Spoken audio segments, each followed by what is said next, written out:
और इस वक्त एक और वॉर ब्रेकिंग। तो ये बड़ी जानकारी आपको दे रहे हैं। अमित शाह का बयान आया है ऑपरेशन सिंदूर के बाद। ऑपरेशन सिंदूर पहलगाम हमले का जवाब है। अमित शाह ने कहा कि ऑपरेशन सिंदूर के बाद ये बयान अमित शाह देते हुए नजर आए हैं। मुंह तोड़ जवाब हमने दिया है और ये पहले ही साफ कर दिया गया था। पहलगाम का बदला पाकिस्तान ने देख लिया दम। ये ऑपरेशन सिंदूर के बाद क्या कुछ कहा केंद्रीय गृह मंत्री अमित शाह। वो कह रहे हैं पाकिस्तान को मुंह तोड़ जवाब दिया, देश की सेना पर गर्व है। आतंकियों को मुंह तोड़ जवाब दिया गया। आप आज सबके ट्विटर हैंडल उठाकर देख लीजिए, यही तमाम बातें। निर्दोष लोगों की हत्या का जवाब, आखिरकार हमने दे दिया, आतंकवाद को जड़ से खत्म करेंगे। केंद्रीय गृह मंत्री अमित शाह, उनका यह बयान आया है ऑपरेशन सिंदूर के बाद। केंद्रीय गृह मंत्री अमित शाह, देश की सेना पर गर्व है, पहलगाम का हमने बदला लिया, पाकिस्तान को मुंह तोड़ जवाब दिया, आतंकियों को मुंह तोड़ जवाब दिया, आतंकियों को खत्म करके ही मानेंगे, आतंकवाद को खत्म करके मानेंगे। निर्दोष लोगों की हत्या का बदला एक तरह से पूरा हुआ। ऑपरेशन सिंदूर पहलगाम हमले का जवाब है। शुभांकर साहब लगातार हमारे साथ जुड़े हुए हैं, डिफेंस एक्सपर्ट हैं। शुभांकर जी, आखिर किस तरह से देखें? मेरा सवाल फिर से वही है कि क्या वाकई में पाकिस्तान मानेगा या अब रुक जाएगा? अब तो सांस लेगा, सांस लेने की उसको भी जरूरत है, या इसी तरह भागदौड़ में चलता रहेगा? आपकी कभी बचपन में किसी ऐसे बच्चे से लड़ाई हो जो आपसे बहुत चिढ़ता हो, आपने उसको एक थप्पड़ मारा, वो बैठ गया, थोड़ी देर तक रोता रहा, फिर थोड़ी देर के बाद उठेगा, फिर से आके आपके बाल खींच के भागता है। पाकिस्तान की हालत वो। पाकिस्तान से कभी भी शराफत की उम्मीद करना बेकार है। पाकिस्तान से आप उम्मीद नहीं कर सकते कि पाकिस्तान कभी भी एक लॉजिकल बात करे।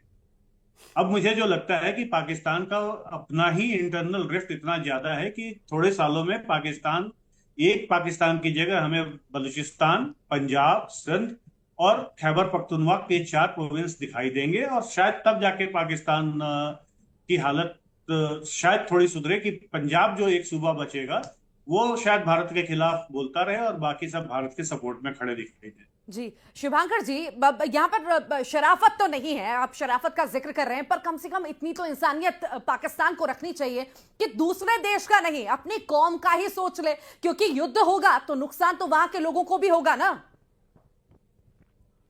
अपनी कौम का नहीं सोचा, कौम तो छोड़ दीजिए, अपने फौजियों का नहीं सोचा। ना तो उन्होंने कारगिल में अपने मरे हुए सैनिकों की लाशें वापस ली, ना वो आज स्वीकार कर रहे हैं कि उनके यहाँ 400-500 से ज्यादा लोग मरे हैं। 24 अटैक हुए हैं। 24 अटैक का मतलब है 24 मिसाइल्स अगर गई हैं, जिनमें तकरीबन 400 किलो के आसपास सब में अगर एक्सप्लोसिव है, तो आप खुद देख लीजिए कि तकरीबन 10 टन एक्सप्लोसिव गिरने के बाद अगर वो बोलते हैं कि 10 टन एक्सप्लोसिव गिरा है और सिर्फ उनके यहाँ 8 या 9 लोग मरे हैं, तो पाकिस्तान की झूठ की कोई इंतहा नहीं। पाकिस्तान एक ऐसा देश है जिसको जो सिर्फ कौम की बात करता है, और उनके लिए कौम का मतलब पाकिस्तानी अवाम नहीं, उनके लिए कौम का मतलब पूरा मुस्लिम उम्मा है। और ये वही पाकिस्तान है जो फिलिस्तीन में जाके जिसने फिलिस्तीनियों के अगेंस्ट कार्रवाई की थी। ये वही पाकिस्तान है जिसने सबसे ज्यादा आज की डेट में मुसलमान अगर किसी देश ने मारे हैं, मतलब आधुनिक युग की मैं बात करूं, तो वो पाकिस्तान ने। बड़ी हैरानी की बात है, बड़ी हैरानी की बात है शुभांकर जी, आप जिक्र कर रहे हैं कि वो अपने कौम का भी सगा नहीं है, अपने लोगों का भी सगा नहीं है, तो जो वो लोग लेकर आता है, जिन्हें वो आतंकवादी बनाता है, जो सेना के लोग हैं जो वो आतंकवादी उनको बनाते हैं, ब्रेन वॉश करते हैं, तो ये स्थितियां देखने के बाद भी आखिर वो उनके साथ चल कैसे पड़ते हैं? क्योंकि इसके पीछे 2 कारण है, एक है पैसा और दूसरा है रिलीजियस इंडोक्ट्रिनेशन।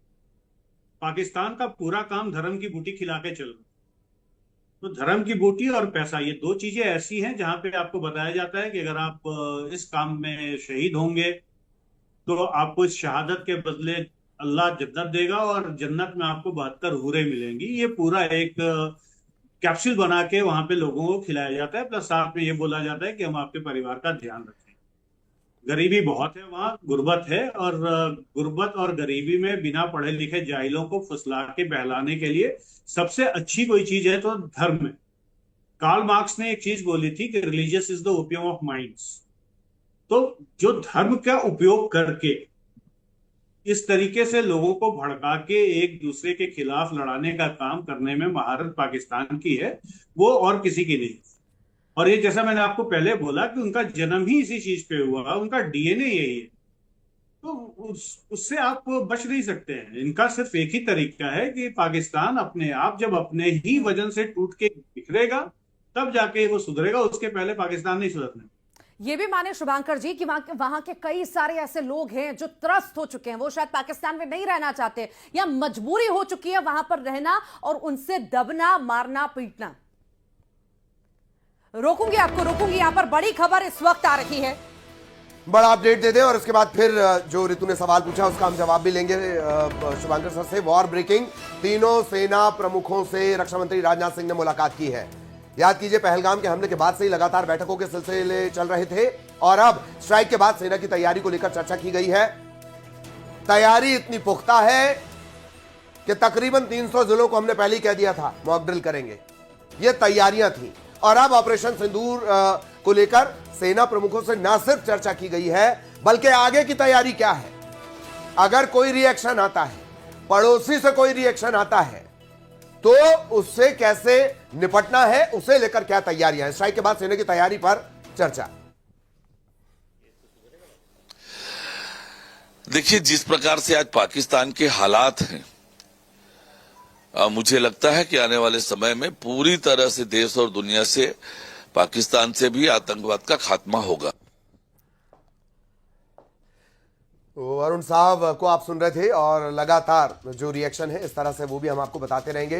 डिफेंस एक्सपर्ट हमारे साथ बने हुए हैं जो हर चीज को हमारे दर्शकों के लिए बहुत आसान शब्दों में डिकोड भी कर रहे हैं। अब शुभांकर जी, ऋतु ने एक सवाल पूछा था, आप उसका जवाब कंटिन्यू करें प्लीज।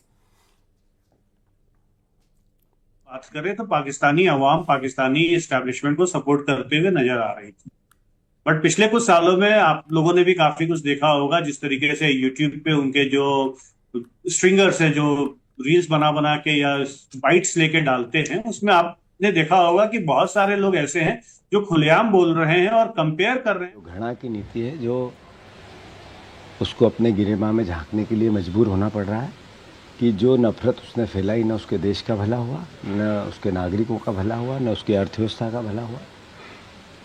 एक तरह से उस नफरत की नीति से पाकिस्तान को बचना चाहिए, दुनिया से माफ़ी मांगना चाहिए, देश से माफ़ी मांगना, हमारे भारतवर्ष से माफ़ी मांगना चाहिए। और मोदी जी से, सेना से आग्रह है, कहीं आतंकवादी छुपे हो जो भारत की धरती को नुकसान करते हो, निस्तामूद कर दो पूरा देश एक साथ। आगे सालों तक, सैकड़ों सालों तक भारत की धरती माँ पर, भारत माता पर कोई प्रहार करने की हिम्मत न कर सके, ऐसे उदाहरण पेश करो। मैं मानता हूँ कि जो दुर्दांत घटना हुई थी, सिर्फ वो हत्या नहीं थी हमारे नागरिकों की, वो भारत की जो मूल मर्म है, भाईचारे का, प्रेम का, प्यार का, मोहब्बत का, इसकी अस्मिता का, उस पर प्रहार था। और जब भारत माता के मर्म पर प्रहार होगा तो मैं समझता हूँ भारत का एक एक नागरिक एकजुटता से ऐसे घटनाक्रम का, ऐसे सोच का, ऐसे विकृत विचार का मुकाबला भी करेगा और उसको निस्तामूद भी करेगा। जिन माताओं बहनों को सिंदूर उजाड़ा था, उसे ऑपरेशन सिंदूर के तहत पाकिस्तानियों को, जो आतंकी है, उनको उजाड़ा सरकार ने, क्या कहेंगे? क्योंकि नहीं, बात यह है कि सेना ने जो कार्रवाई की बहुत सोच समझ के, पूरी प्रिपरेशन के। इन्होंने हेल्थ